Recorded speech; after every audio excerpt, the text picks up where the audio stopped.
Hello. I mm, if you haven't seen, I've been trying to get back on my videos and reviews and all of that good stuff on here. It is January 1st, 2021. It is no longer 2020, and I am already behind on my book reviews that I was trying to do better on. So, I do have two books that I've got to return to the library that I wasn't able to get to. I'll get to them when I can. This review is on Crazy Stupid Bromance. This is book 3 in the Bromance Book Club series. This was so good. Okay, so this came out in October, and I had this pre-ordered from the library, and I finally got it in December. And with everything going on in my brain not feeling good, it was like needing to go back, and it's like no. So I sat through and read this in one sitting last night. Slight bit of context, my husband's been working overnights, so he leaves for work at about 9:30, and it's not that far away. It's about 10-15 minutes. So he'll come home on his lunch, so he'll get here about 2:15 in the morning and eat lunch and then go back to work. So with him being at work and the kid being asleep at some point after he leaves, I've been just reading while I wait for him to get home from work. So like I said, I sat and read this in one sitting. I finished it right before he got home from work this morning, last night, however you say that. So this is the first book I finished in 2020, and it was a great book to finish off on. This was like a 4.75, 4.5 stars. This was so good. This one, possible spoilers for this book or the previous ones in the series. No guarantees either way. This one follows Noah and Alexis, both characters we've seen in other books, but only kind of like in passing. Alexis is friends with Liz, and she's one that came out as one of the sexual assault survivors of this really big restaurant guy in the previous book, book 2. And Noah is friends with all the guys. He does like computer stuff and computer security and that sorts of thing. So this was really, really good. It was not subtle about the fact that it has opinions on some of the social crud going on here. But, I mean, it didn't take away from the story, and it fit in with the story, so that was fine. So good. There's this cat, you can see on the cover. His name is Beefcake. He's giant, and he's a total sweetheart, but he's like, he tries to, like, attack everybody, and Noah's scared of him. He's kind of awesome. I love Beefcake.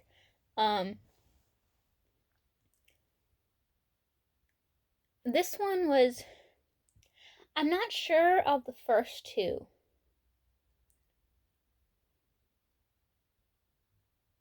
Book 2 could possibly be enemies to lovers trope.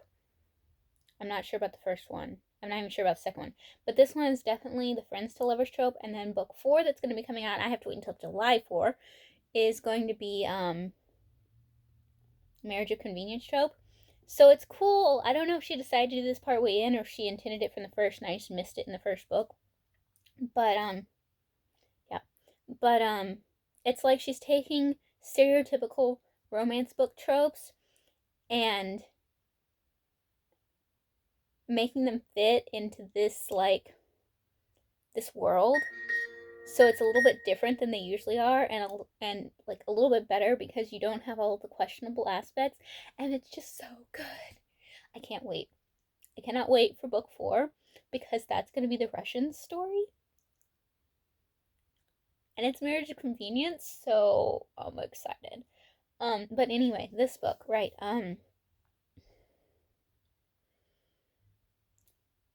So a lot happens in this book. Alexis deals with a lot, and it's definitely a hard to put down book.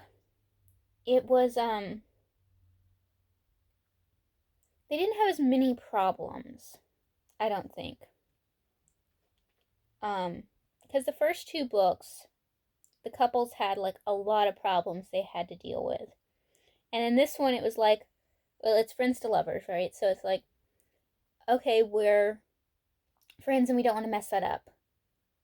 And then one of them is like, oh, I'm going to try something, and they kind of have an issue, but after a week, they fix it and they're all over each other. And then some stuff happens and they kind of have another issue. And that one's a little bit bigger, but even still, it's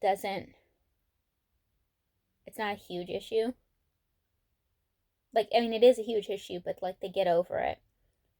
And they don't have as much trouble getting their heads out their butts as characters tend to. So that was different, but kind of cool. I obviously love all the cats in this, and I love all the nerdy references. I mean, there's like lots of nerdiness going on in this, which is great, but my favorite was Alexis got Noah the Doctor Who TARDIS Lego set, and I'm jealous. Because when that came out, I didn't know it was limited edition, so I wasn't able to get my hands on it, and there's no way I'm paying the ridiculous price for it now, but like, jealous. Okay, I'm gonna try and stop ranting because that's what I do when it's just a really good book, but I highly recommend this one and this entire series. This book is so good. The tagline on the back here is, a hacktivist and a cat cafe owner decode the friend zone in this romantic comedy from the author of Undercover Bromance. I would recommend reading the whole series and not reading this out of order, but that's just me. But so good. I can't wait for book 4. And I have to wait until July, but it's going to be about the Russian, and it's going to be Married to Convenience. Oh, it's going to be so good. Okay, so I stayed up all night reading this, and then Alex came home, and then he had his lunch, and then he went home, or he went back to work, and I went to sleep. And I had dreams about how book 4 is going to go, because I'm so excited for it. Oh, that's so good. So good. And, Mac and Liv's wedding from book 2, their wedding happened in this book, so that was really exciting. Okay, I'm dripping. I have melt drips. I'm going to quit ranting. This was really, really good. I can't recommend it enough. And the series, I really like the series. Can't wait for book 4. Have you guys read this? Do you want to? Do you like the series? What do you think of it? Questions, comments, opinions, let me know down below. Otherwise, don't forget to subscribe, and I will see you guys next time. Bye!